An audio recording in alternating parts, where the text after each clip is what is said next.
refuting claims that Acting Secretary Wolf was acting or was appointed unlawfully and providing the legal justification for his appointment without objection. Chair now recognizes Mr. Roy for 5 minutes. Thank you, Chairman. Mr. Reichel-Melnick, let me ask you a question. Is Joe Manchin, the senator from West Virginia, is he a racist? I can't comment on that. Okay, what about Mark Kelly from Arizona? Similarly, cannot comment on that. Maggie Hessen? Also Senator, cannot comment. New Hampshire? Okay, can't comment on their being a racist or not. How about Senator Raphael Warnock from Georgia? Similarly, I'm not familiar. Okay, how about Catherine Cortez Masto from Nevada? Likewise, Mr. Roy. Okay, can't comment on whether they're racist or not.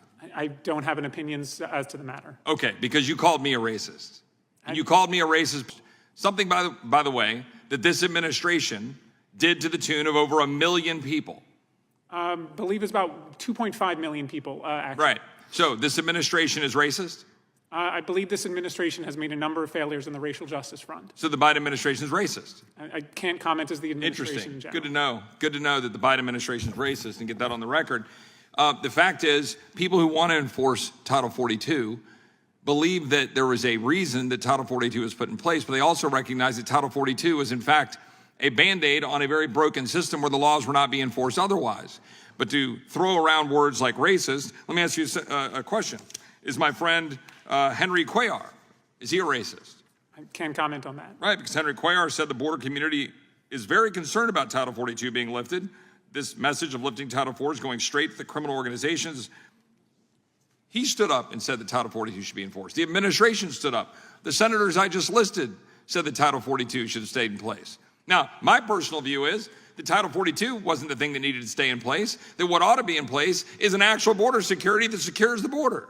Mr. Wolf, in your position at the head of the Department of Homeland Security, notwithstanding what my colleagues want to throw around with the ad hominem attacks, you were in fact charged with securing the homeland, right? That was actually your task, yes. Securing the homeland at the Department of Homeland Security? That's correct. Right. And did you do that? Yes.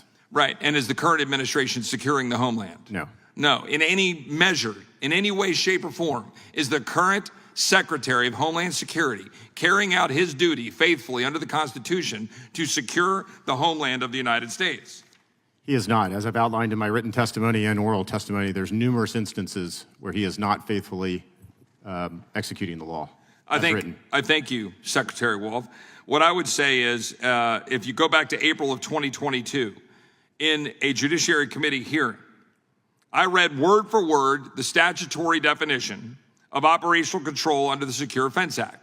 I read it sitting right over here. There was a chart, and I put up the chart, I put up the text, and the text says, operational control means the prevention of all unlawful entries into the United States, including entries by terrorists, other unlawful aliens, instruments of terrorism, narcotics, and other contraband.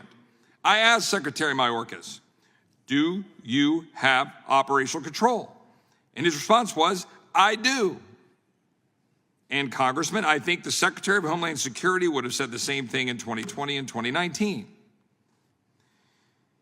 In March of 2023, however, in a Senate hearing, Secretary Mayorkas said, quote, with respect to the definition of operational control, I do not use the definition that appears in the Secure Fence Act. And the Secure Fence Act provides statutorily that operational control is defined as preventing all unlawful entries in the United States. By that definition, no administration has ever had operational control. Just 2 weeks prior, United States Border Patrol Chief Raul Ortiz answered, no, sir, when asked by Homeland Security Chairman Mark Green, does DHS have operational control of the entire southwest border? So the United States Border Patrol Chief Raul Ortiz says, we do not have operational control of the border. He answered straight up, truthfully, no, sir. Why was it that the Secretary of Homeland Security, when I asked him that question, he said, yes, we have operational control. He said, I do, to be more precise. But then in the Senate, he comes back and says, oh, but no, I'm sorry, if you use that definition, you know, the one in the statute, no one has ever had operational control. What is your response to that, and how would you characterize having operational control of the border, as you would say in the previous administration compared to current? Well, I would certainly talk about my time in the Trump administration, and if I were to get asked that question, whether we had operational control, the answer was no, we did not.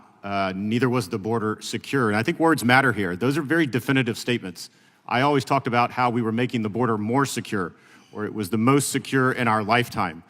But to say that you have complete operational control, to say that the border is closed, to say that it is secure, you're hiding the ball from the American people. You're not being transparent.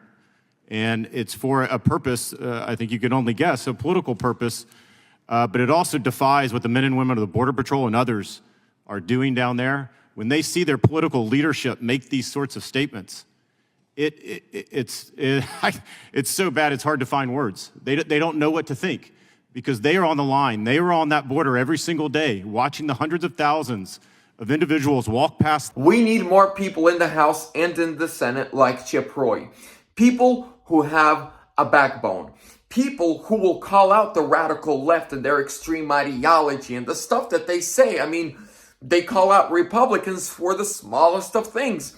A Republican can't even fart without being called out for it. But why are we always playing defense when we should be going on the offense? Why? Because we are on the right side of history. We are on the right side of the Constitution and the rule of law. They are not. They lie, they deceive, and they destruct, and they hate this country. More people like Chip Roy calling out the radical left ASAP.